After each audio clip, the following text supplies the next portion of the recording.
welcome to the Bare Metal Cyber CISSP Prepcast. This series helps you prepare for the ISC² CISSP exam with focused explanations and practical context. In this episode, we turn our focus to identity proofing and registration processes, two closely connected practices that form the backbone of modern identity and access management. Without trusted identities and reliable registration procedures, all other security controls like authentication, authorization, and auditing can fall apart. This is why identity proofing and registration are foundational topics for the CISSP exam and for real-world cybersecurity success. Identity proofing is the act of verifying that a person, device, or entity is truly who or what it claims to be. It's not just about checking an ID card or asking a few questions. It's about applying strong, verifiable techniques to ensure trust in an identity before allowing it to access organizational systems or data. Effective identity proofing drastically reduces the risk of impersonation, identity theft, and unauthorized access. There are three core objectives when performing identity proofing. First, we must collect reliable identity evidence, something that proves the person exists and that the evidence belongs to them. This may include a driver's license, passport, biometric sample, or a combination of documents validated by trusted authorities. Second, we validate that the evidence is legitimate. That could mean verifying a government-issued ID against a national database, scanning for forgeries, or using a third-party verification service. And third, we assess that the person presenting the evidence is indeed the rightful owner of it, often through biometric matching or face-to-face verification. Identity proofing can happen in person, such as during onboarding or background checks, or remotely through digital onboarding platforms. Digital proofing is growing rapidly, using biometric verification and AI-driven analysis to determine document authenticity and identity ownership. Regardless of the method, the CISSP exam expects you to know how to evaluate the strength, reliability, and risks of each proofing approach. Once identity is proven, the next critical step is registration. Registration is where you assign the verified identity to a unique digital account and generate credentials that allow future access. Think of it as the official beginning of a digital identity's lifecycle. The registration process must be secure, auditable, and tightly controlled. If compromised, attackers could create fake identities, duplicate accounts, or issue unauthorized credentials that bypass all other controls. Credential issuance is a key element of secure registration. This might involve generating a unique username and password, issuing a smart card, assigning a cryptographic token, or provisioning a biometric record in an authentication system. One essential principle is that credentials must only be issued after identity proofing is complete, and that issuance itself must be protected using strong security protocols. It's not enough to just hand out credentials. You also need to ensure their secure delivery. Passwords should never be emailed in plain text. Smart cards must be physically delivered in tamper-evident packaging. One-time links for credential setup must expire quickly and be sent only through trusted channels. If the delivery process is insecure, attackers can intercept the credentials and impersonate users before they even log in. Let's take a moment to connect you with further resources. For more information on CISSP certification and other valuable cybersecurity education tools, visit cybersecor.me. You'll find best-selling books, training guides, and practical resources specifically tailored for cybersecurity professionals pursuing certification and leadership roles. Moving forward, let's talk about the security controls that protect identity proofing and registration processes. First and foremost, use well-established identity verification platforms. These tools help automate identity validation through document scanning, biometric checks, and fraud detection capabilities.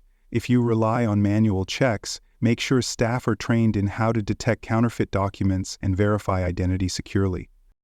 You should also incorporate multi-factor authentication wherever feasible, both at the proofing stage for access to sensitive registration systems and during login after registration is complete.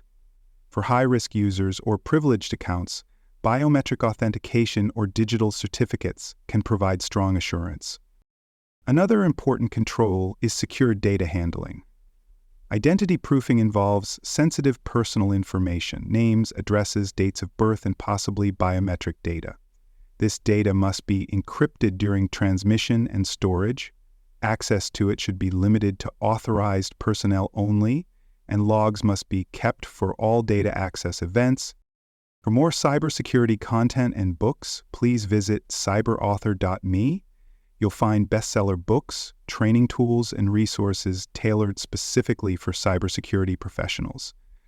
You can also explore additional CISSP study resources and Prepcast episodes at baremetalcyber.com. Logging and monitoring are key to detecting misuse. For example, if someone attempts to resubjugate using the same identity documents multiple times from different IP addresses, that may indicate a fraud attempt or a social engineering campaign. Auditable proofing and registration trails help uncover such patterns and support forensic investigations if needed. Let's talk about effective implementation practices now. Organizations must begin by clearly documenting identity proofing and registration policies. These should specify the levels of proofing required for different user roles, such as employees, contractors, vendors, and external partners. Higher privilege roles should require stronger proofing measures, possibly including face-to-face verification, background checks, or government-backed digital identity verification. You also need to stay aligned with regulations. Depending on your jurisdiction, data protection laws like GDPR, HIPAA, or CCPA may place strict requirements on how you collect, store, and process identity data. Additionally, many standards, such as NAST 863B, provide detailed guidance on identity assurance levels, credential types, and lifecycle management. You should test your processes frequently. That means simulating fraud attempts, verifying document spoofing detection, auditing identity records, and testing the credential issuance workflow. Any gaps found in these assessments should be corrected immediately to prevent exploitation. Privacy is another major factor. You must have clear privacy statements, user consent mechanisms, and data minimization strategies. Only collect what is needed for the purpose at hand. Avoid long-term storage of identity documents unless absolutely necessary, and always inform users about how their data will be used, stored, and protected. Now let's consider how this applies to the CISSP exam. You'll be expected to know the differences between identity proofing, registration, and authentication. Don't confuse the steps. Proofing happens first. It's about verifying who someone is. Registration links that identity to an account. Authentication happens later. When the identity tries to access the system, the exam may also test your understanding of credential types, including passwords, biometric identifiers, smart cards, hardware tokens, and digital certificates. You'll need to know which ones are appropriate in which contexts and what risks each one carries. You might see scenario-based questions, such as determining the appropriate identity proofing method for a remote workforce, or how to securely issue credentials for a high-privilege user in a regulated environment. Think about assurance levels, delivery mechanisms, and how to ensure secure onboarding without adding excessive friction. To maintain strong identity practices long-term, organizations must adopt continuous improvement strategies. That means reviewing identity proofing techniques against new threats like deepfakes or synthetic identities. It means reevaluating credential systems when new vulnerabilities emerge in smart cards, password managers, or biometric systems.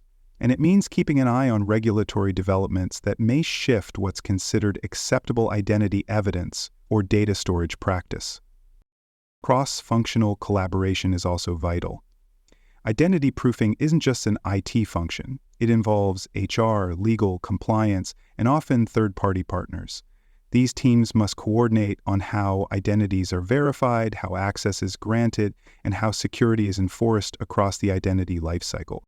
Ongoing training ensures that everyone understands the importance of secure identity management, from those performing manual proofing to users managing their own credentials.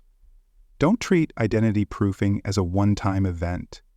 Treat it as a living process that must adapt as technology, users, and threats evolve.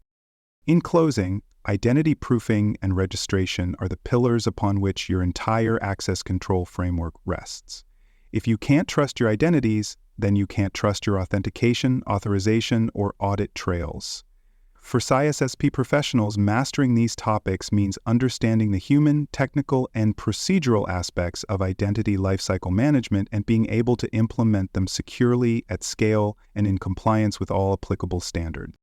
Thanks for joining us for this episode of the Bare Metal Cyber CISSP Prepcast. For more episodes, tools, and study support, visit us at baremetalcyber.com.